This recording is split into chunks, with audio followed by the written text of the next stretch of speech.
नमस्ते, नमस्कार, जय हिंद। कैसे हैं आप लोग? आशा करते हैं आप लोग मस्त होंगे, ज़बरदस्त होंगे और आप लोग का एग्ज़ाम की तैयारी काफ़ी अच्छी चल रही होगी। आज हम कुछ क्वेश्चन लेके आए हुए हैं, परसेंटेज का जो क्वेश्चन है, जो बार-बार हर एग्ज़ाम में पूछा जाता है। आज इसी क्वेश्चन को हम लोग सोल्व करने वाले हैं। क्वेश्चन आपको स्क्रीन पे दिख रहा होगा। क्वेश्चन सही से पढ़िए। क्वेश्चन पहला नंबर क्वेश्चन क्या है? 2 संख्याएँ एक तीसरी संख्या से क्रमशः 17% और 50% अधिक है। दोनों संख्याओं का अनुपात क्या है? Two numbers are respectively 70% and 50% more than a third number. The ratio of the two number कैसे सोल्व करेंगे इस क्वेश्चन को? आइए देखते हैं हम लोग क्वेश्चन। क्वेश्चन है दो संख्या एक तीसरी संख्या से 17% और 50% अधिक है।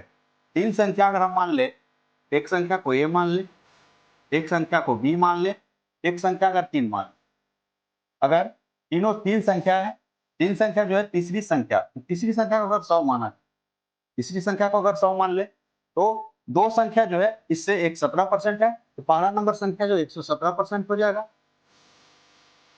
अगर इसको 100% मान रहे तो ये संख्या 100% है, तो पहला संख्या इससे 17% अधिक मतलब 117%, और दूसरी संख्या 50% अधिक मतलब 150।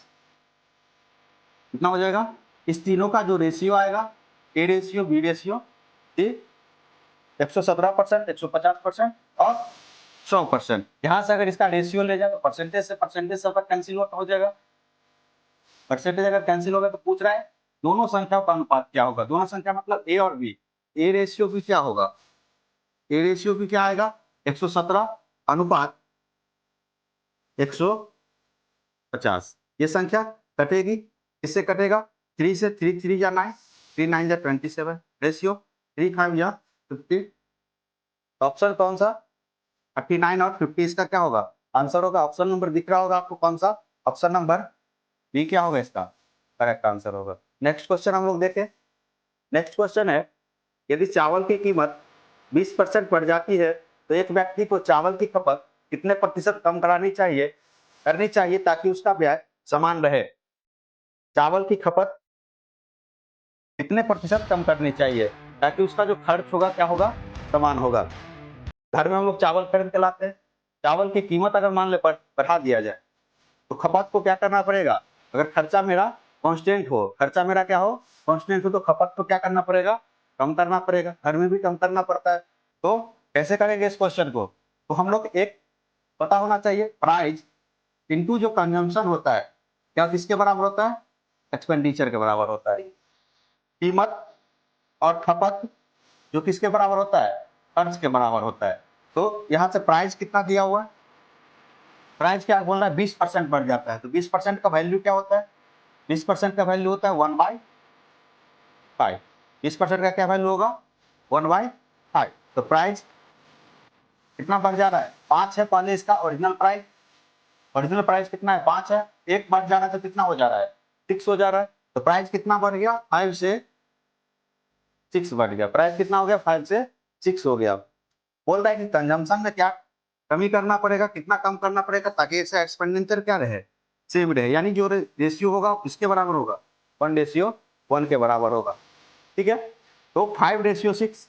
इसमें जब कंजम्पशन को क्या करना पड़ेगा, इसका मल्टीप्लीकेशन यहाँ पे करें तो ये 6 आ जाएगा, इसका मल्टीप्लीकेशन यहाँ पे करेंगे कितना आ जाएगा? 5 आ जाएगा। यानी ये 6 से कितना हो जाएगा? 5 आ जाएगा। क्योंकि प्राइस इंटू कंजम्पशन क्या होता है? एक्सपेंडिचर के बराबर। अगर यहाँ से कंजम्पशन को निकाला जाए तो प्राइस पे क्या हो जाएगा?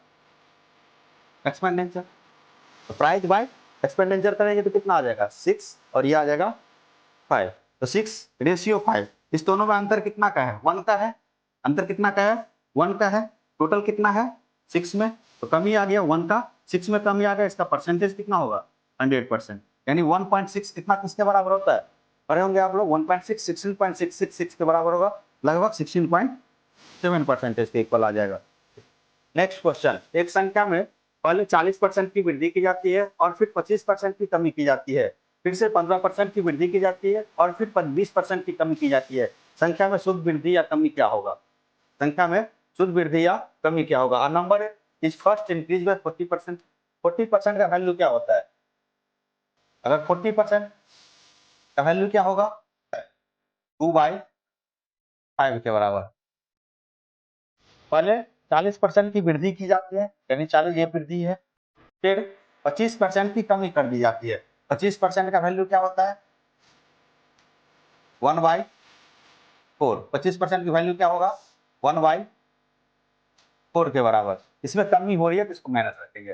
फिर से 15% की वृद्धि की जाती है, फिर से 15% की वृद्धि, यानी 15% का वैल्यू क्या होगा? 3/20। वृद्धि है तो क्या रखेंगे? प्लस में। और फिर 20% की कमी कर दी जाती है, तो 20% का वैल्यू क्या होता है? 20% का वैल्यू क्या होगा? 1/5। इसमें कमी है तो इसको क्या रखा जाएगा? माइनस में रखा जाएगा। तो संख्या में शुद्ध वृद्धि और कमी प्रतिशत क्या है? संख्या को ऐसे लिख सकते हैं हम लोग। पहले संख्या क्या था? 5 था, तो 40% की वृद्धि, यानी 5 का 40% कितना होता है? 2, यानी 40% की वृद्धि कितना हो जाएगा? 7। इसका रेशियो क्या हो गया? 5:7। फिर 4%, सॉरी 4 था इसका क्या ओरिजिनल, 4 का 25% कम कर दिया गया, यानी 1 कम कर देगा तो 4 था पहले, अब कितना हो गया? 3 के बराबर। 20 था, 20 में 3% 3 बढ़ा दिया गया तो कितना हो जाएगा? 30 से 23 हो जाएगा। और फिर 5 है, 5 से 1 कम कर दीजिए, कितना आ जाएगा? 4 आ जाएगा। पूछा संख्या में शुद्ध वृद्धि या कमी प्रतिशत क्या है। एक बात, अगर क्रॉस में अगर कोई कटना हो तो उसको क्या करेंगे हम लोग? काट देंगे, यानी तो इस सबको एक साथ मल्टीप्लाई कर लीजिए, इस सबको एक साथ मल्टीप्लाई कर लीजिए। ये कितना होगा? कोई कट रहा है क्या? काट सकते हैं हम लोग। 4 से 4 कैंसिल आउट हो जा रहा है, और कोई नहीं हो रहा है। 20 5 से 100 और 5 कितना हो जाएगा? 500। रेशियो और 6 कितना हो जाएगा? 48 के बराबर। देखिएगा ये 500 था, ये 483। इसमें कमी कितना का आया? कितना कमी आएगा? 17 का। कितना कमी आएगा? इस पे आएगा 500 पे। परसेंटेज में क्या होगा? 100। ये होगा 5 बार में। 5 से कितना बार में कटेगा? 5 से 3 बार में। 5 या 15, 2 5 का 20। 3.4% क्या होगा? इसका आंसर आ जाएगा। तो आंसर क्या आ जाएगा? 3.4% के बराबर। कौन सा ऑप्शन है? 3.4% क्या कर रहा है? यहाँ पे डिक्रीज कर रहा है। क्या कर रहा है? डिक्रीज कर रहा है। तो डिक्रीज वाला ऑप्शन कौन सा है? ये क्वेश्चन हर एग्जाम में पूछा जाता है। और बताइएगा ये पूछा या क्वेश्चन ही पूछा हुआ क्वेश्चन ही था? इस क्वेश्चन को आप लोग बताइएगा किस एग्जाम में पूछा गया क्वेश्चन है, कमेंट बॉक्स में जरूर बताइएगा। और इसी तरह के क्वेश्चन के लिए हमारे चैनल पे बने रहे, हमारे चैनल को सब्सक्राइब करें, लाइक करें और अपने दोस्तों के साथ जरूर शेयर करें। धन्यवाद।